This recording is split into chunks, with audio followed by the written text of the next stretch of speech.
realmente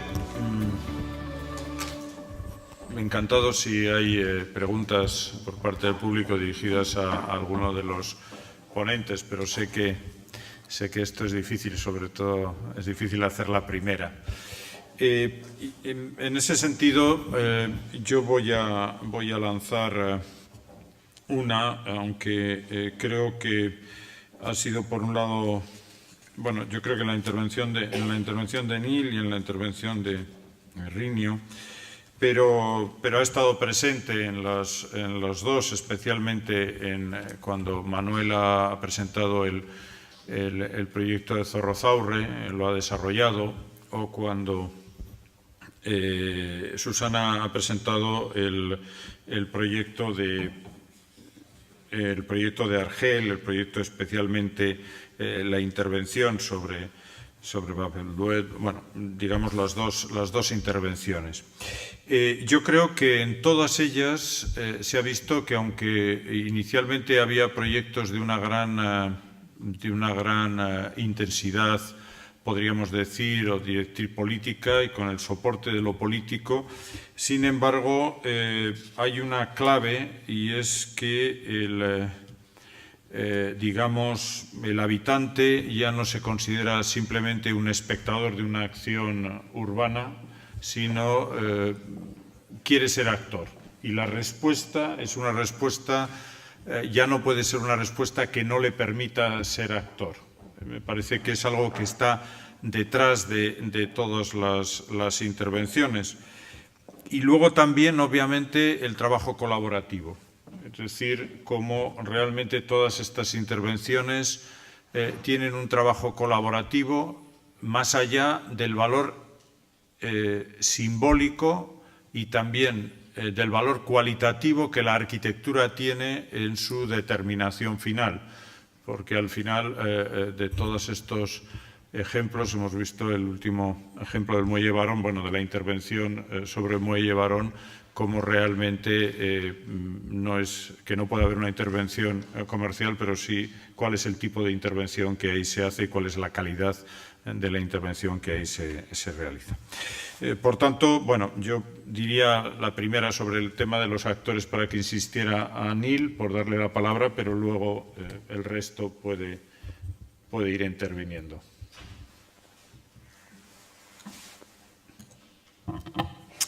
Yes, thank you very much. Sí, muchas gracias por darme la oportunidad.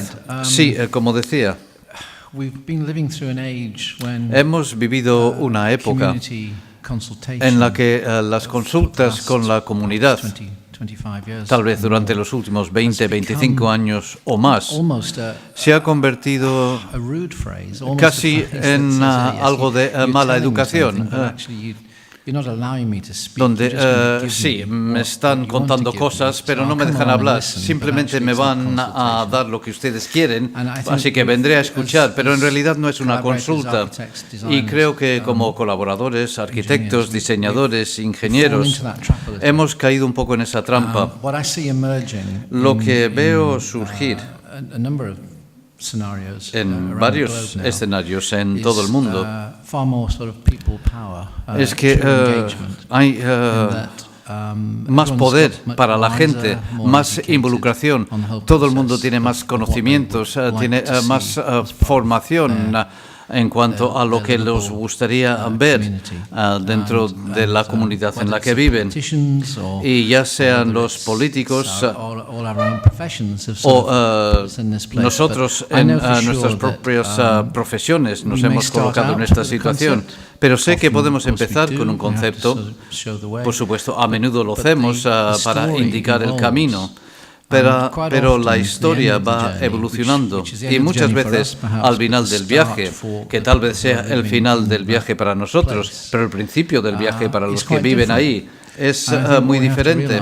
Y creo que nos tenemos que dar cuenta de que tal vez no seamos los que más sabemos y muchas veces tal vez no seamos los que más sabemos.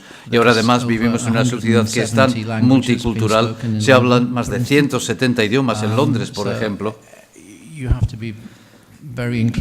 Por lo tanto, hay que ser muy incluyente en cuanto a cómo abordas, en este caso, las obras del suelo público y dejar espacio para que la gente lo vaya desarrollando, como hemos oído, a lo mejor a lo largo de los próximos 30, 50 años o más. El modo de proceder, por ejemplo, de la oficina de Zaha Hadid, puede haber algún cambio en los procedimientos, está causando algún cambio, digamos, en los últimos 10, 15 años, debido a esta situación, o no?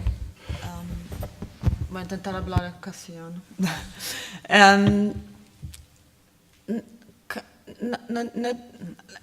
Nuestra es una oficina bastante joven, entonces de verdad los primeros proyectos importantes los conseguimos hace 15 años. Entonces no hay un antes y después en este sentido, porque siempre hemos trabajado en esta situación desde el principio. Por eso no nos ha causado unos cambios. Siempre hemos intentado trabajar en este contexto y tomar estas condiciones como oportunidades y no verlas como unos constraints, ¿no? Como unos restricciones.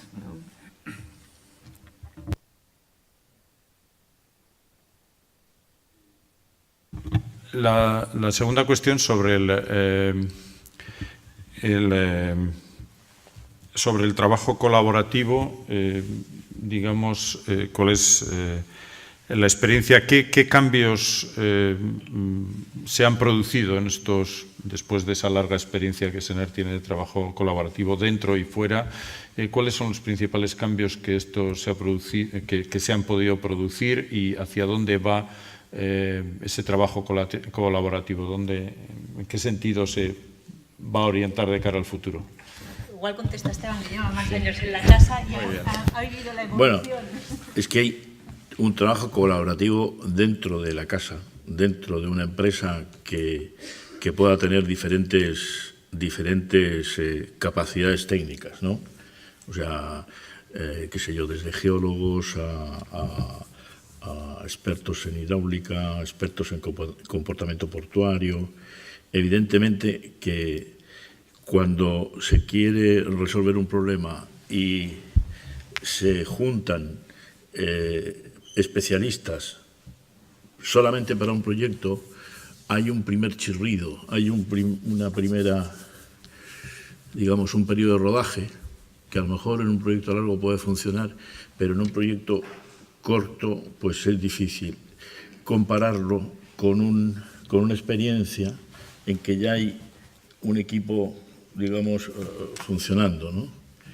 Nosotros en nuestro caso hemos tenido la suerte, como decía antes, pero también cuando las propias empresas van creciendo demasiado, esa colaboración se va haciendo más difícil, ¿no? Eso por un lado. Y por otro lado, la definición política. Yo no tengo muy buena memoria, pero seguramente Ivo me podrá decir, yo a Ivo lo conocí antes de político.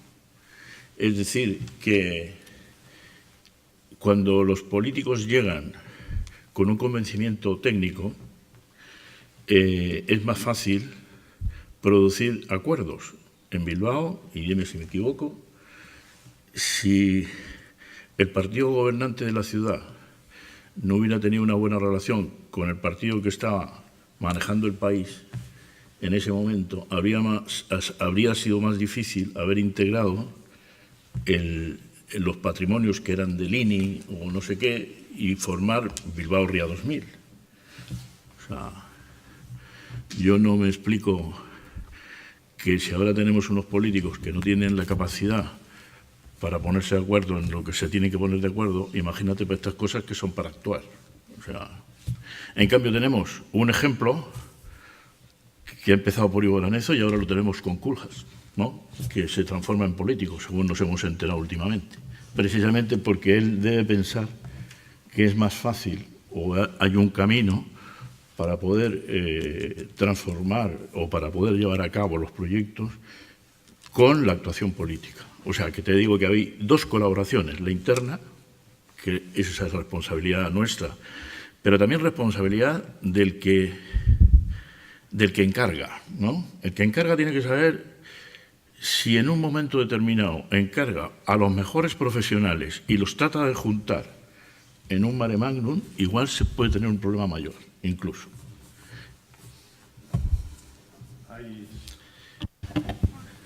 ¿Hay alguna pregunta por parte del auditorio? Yo puedo seguir haciendo mi trabajo, pero es interesante conocer alguna red.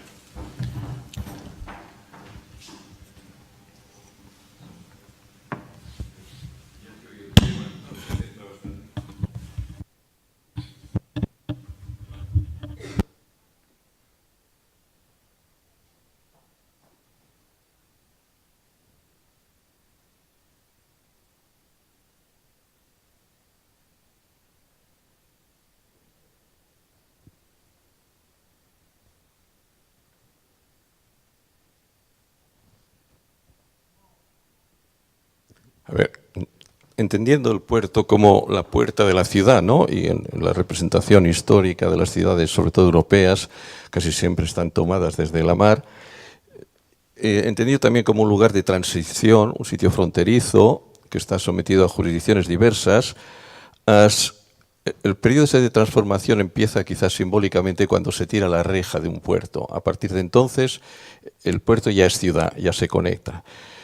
Y en este proceso, que ya pues llevamos como muy bien expuesto, Rinio, ya unos 30 años, hay un tema que hacia él pregunto más concretamente. Si no, se empieza a padecer el riesgo de una rutinización de los lugares, es decir, que casi todos esos waterfront sean parecidos, como ocurre a pequeña escala en las transformaciones de los paseos con el mobiliario urbano, las mismas farolas, los mismos bancos en Paraguay que en Pakistán. Y entonces, quienes nos interesa un poco conservar esa identidad del lugar, para evitar esa rutina, encuentro que es en el patrimonio, no solamente en el arquitectónico, los almacenes, las casetas, incluso los puestos de entrada del puerto, esa memoria, ¿no?, del significado que generaciones sucesivas puedan entender que era un puerto, pero también los elementos propios de la actividad, las grúas. Recordemos que en el muelle de Zorroza había hasta hace año y medio 7 grúas y solamente queda una. Estamos quizás asistiendo al mismo síndrome de la chimenea, de eliminar todo y dejar la chimenea. Los puertos han sido también lugares suficientemente amortizados por los usos de tantos años y además bien amortizados. Por lo tanto, entiendo que son terrenos donde puede haber una cierta, digamos, poca cuota de edificación.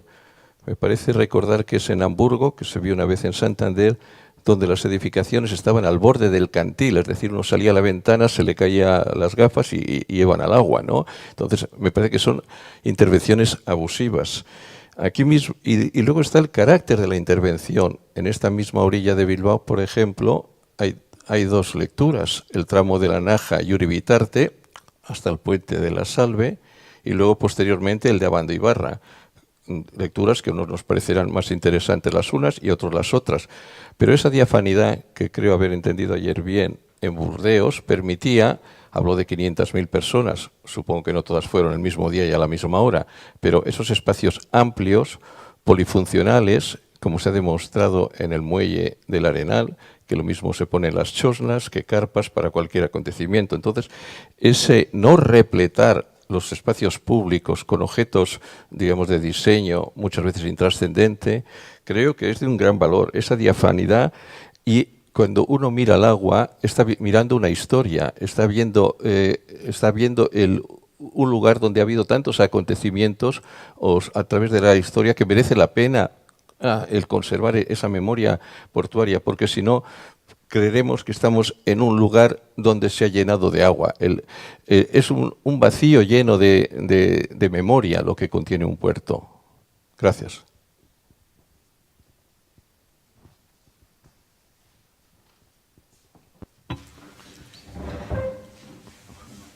Sí, me parece lo que dices tú, Iñaki, es importante. Hace referencia a un tema que yo no he tratado. Se tendría que hacer otra presentación, es llamar la cultura de los waterfronts, ¿no? Porque hablamos de todo, hablamos de la arquitectura, del urbanismo, de la economía, del social, del ambiental, pero al final yo pienso que el tema más importante es el tema cultural, que permite o no permite, o permite de avanzar con fases muy largas y muy lentamente, que permiten las intervenciones. Tú decías antes, ¿no? Toda esa historia, porque nuestras ciudades son históricas. Histórico es también la relación entre el puerto y la ciudad. Histórica es lo que también la memoria de lo que se hacía sobre el agua. Por eso yo pienso que la importancia está justamente en la cultura, en el aprendimiento. Lo que me da miedo, por ejemplo, es que me parece que no hay dentro de las universidades, aquí tenemos un catedrático, por ejemplo, no hay universidad en la cual, por ejemplo, tampoco se puede aprender como muchas veces. Seguro, hablo por mi país, Italia, no se aprende cómo se hace un planeamiento portuario y tampoco se dice cómo el planeamiento portuario y el planeamiento urbano tienes que ir adelante, ¿no? Acordaros. Piensa tú, si hablamos de temas como antes decía, del simbólico, del cultural, estamos casi negados, casi se deja a las asociaciones de los ciudadanos que ponen en marcha, ¿no? Ellos mismos abajo, ¿no? Esta cosa se hace en la exposición de viejas fotos, ¿no? Es algo que parece un poquito de viejecitos, de jubilados, ¿no? Y es allí muchas veces que está el tesoro nuestro, Afortunadamente no es así. Afortunadamente hay universidades, también aquí en España, en la cual hay cátedras donde no, todo el tema de la historia, de la historicidad, ¿no? También de estos, de cómo ha crecido, se ha desarrollado esta ciudad, se estudia. Pero me parece aún muy poco. Y por eso el gran esfuerzo, y pienso que por eso se organiza, no solo por eso, pero justamente hay espacio en un congreso como esto por ir adelante, por intentar, ¿no? De mantener como que no se apague, ¿no? Este esfuerzo que muchos de nosotros hacemos desde años, ¿no? Por ejemplo, nosotros hace 15 años hemos decidido de fundar una asociación, ¿no? Y el tema no es no vamos a hacer el trabajo profesional para nadie, pero sí, por ejemplo, hacemos cursos de formaciones, por ejemplo, en Latinoamérica, por enseñarles a esto. Pobrecitos ingenieros, dicen, nosotros no sabemos cómo poner de acuerdo el arquitecto de la alcaldía con el técnico del puerto. Dice, eso, ¿no? He hecho una experiencia el año pasado con el Ministerio de Transporte de Colombia, 25 funcionarios. Dice, era la primera vez que hemos hecho 2 días trabajando sobre eso, ¿no? Y por eso yo digo, hay un retraso que antes de todo es un retraso cultural. Tenemos que trabajar juntos, y yo pienso que el Colegio de Arquitectos, los ingenieros, la universidad tienen que trabajar mucho más en todo eso, porque la recuperación de los retrasos del gap cultural siempre sabemos que es la cosa más dura, más difícil para recuperar. Neil. Thank you.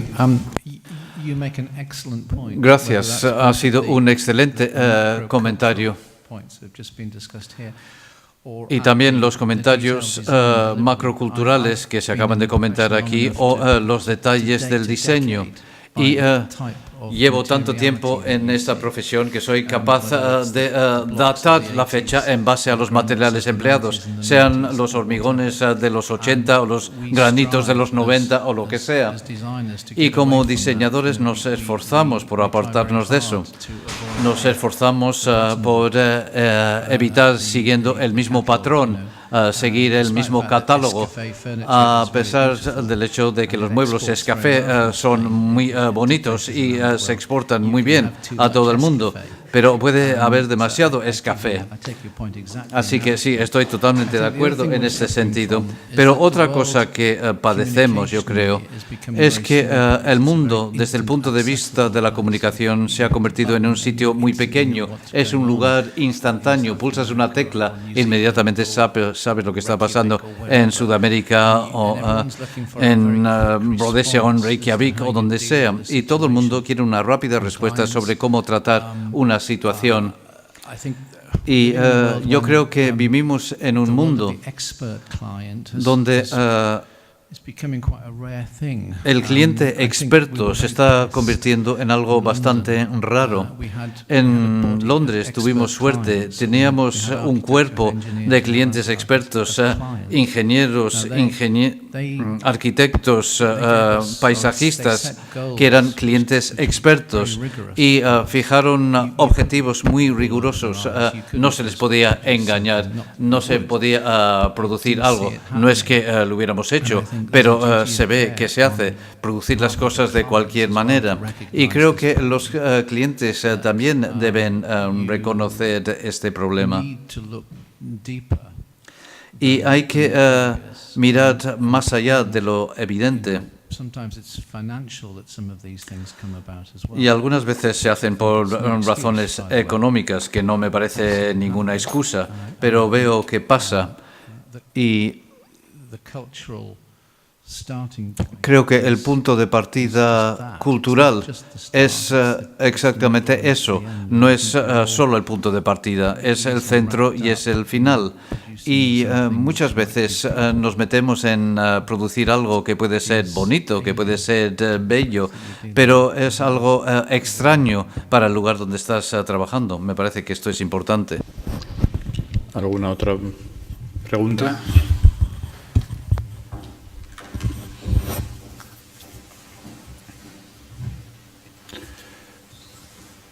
La pregunta la puedo hacer en español o en inglés. En español traducen, o sea que como te sientas más cómodo.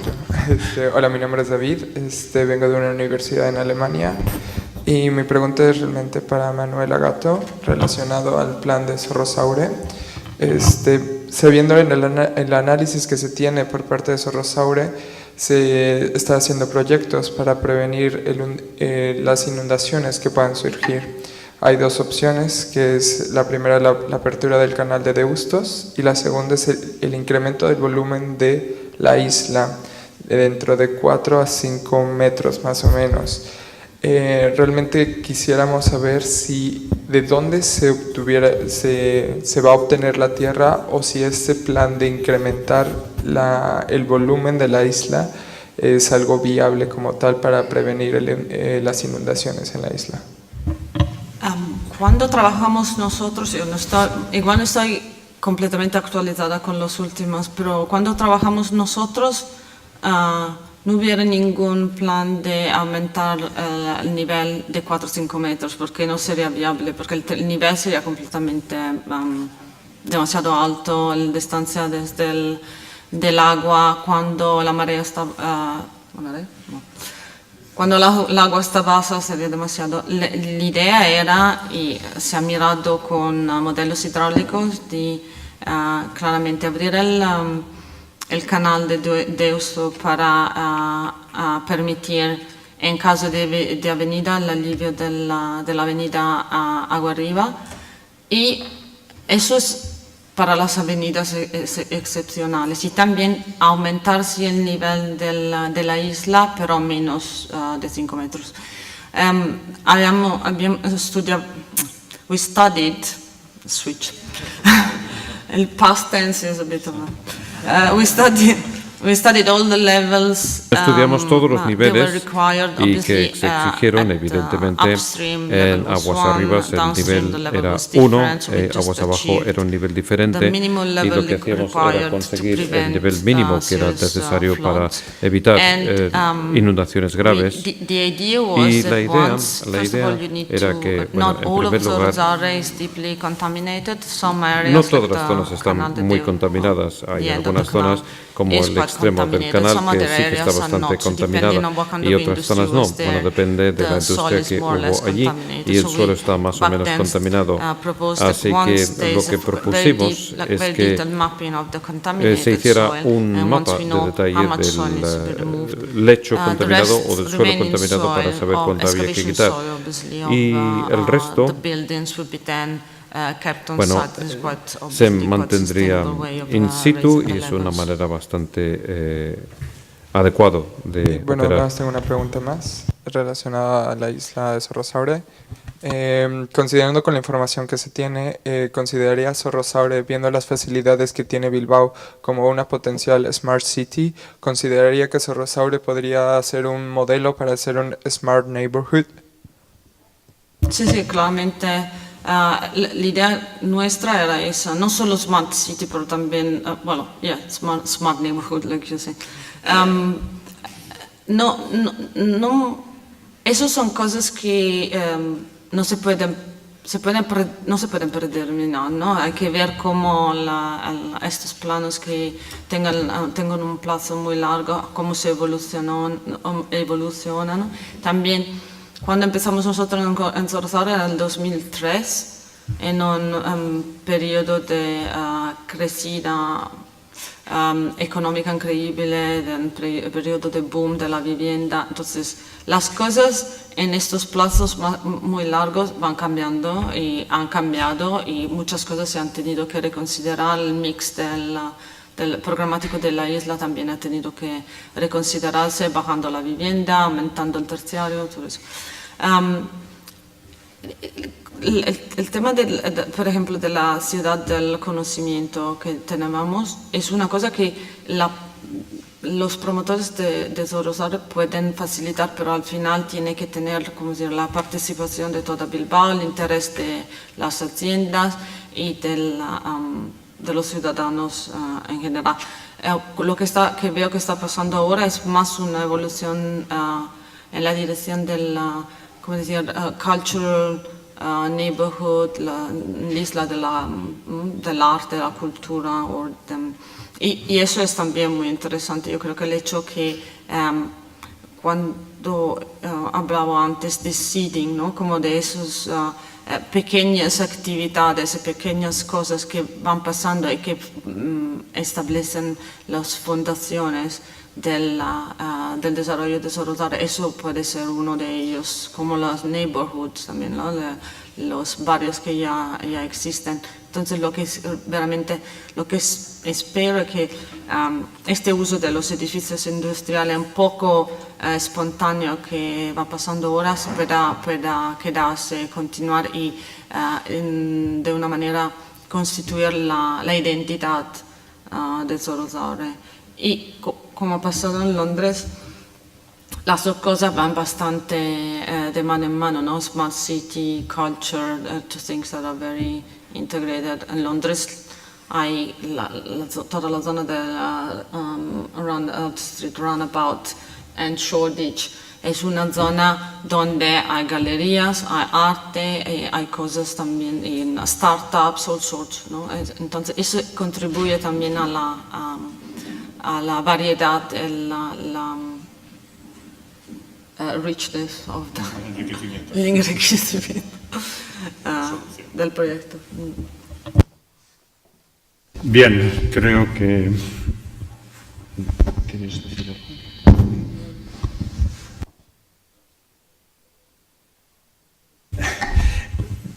Bien, ya nos hemos pasado un poco del tiempo previsto, pero creo que ha merecido la pena. En cualquier caso, gracias a los ponentes, gracias por la presentación, y gracias sobre todo porque nos han mostrado que este punto de este nuevo frente, este waterfront, este nuevo frente de trabajo desde hace ya unos cuantos años, se convierte no solo en un elemento importante desde el punto de vista simbólico, de regeneración urbana, etcétera, sino que yo creo que de manera mucho más importante pone en crisis, en el buen sentido del término, constituye un punto de referencia sobre la relación del hombre con la naturaleza y la relación de la ciudad con la naturaleza, que siempre estaba vinculado a que hacía un borde exterior, en muchos casos, como hemos visto, es un borde interior de la ciudad, a la que la ciudad históricamente había dado la espalda, que la había colonizado y ahora trata de recuperar. En cualquier caso, creo que sin duda y por ello felicito a los organizadores, creo que es un tema especialmente sensible, donde todas las cuestiones que ahora mismo están en debate en planteamientos arquitectónicos y urbanos, como es el hecho de la recuperación, la relación con la naturaleza, la reutilización, la no gentrificación o regentrificación, la incorporación de los habitantes, la incorporación de la historia, como aquí se ha señalado, de la cultura, de los hábitos originales, etcétera. Todo ello está presente en esta recuperación de los frentes urbanos. Así que nada más y muchas gracias, y espero que tanto esta tarde como mañana este gran nivel se siga manteniendo. Muchas gracias.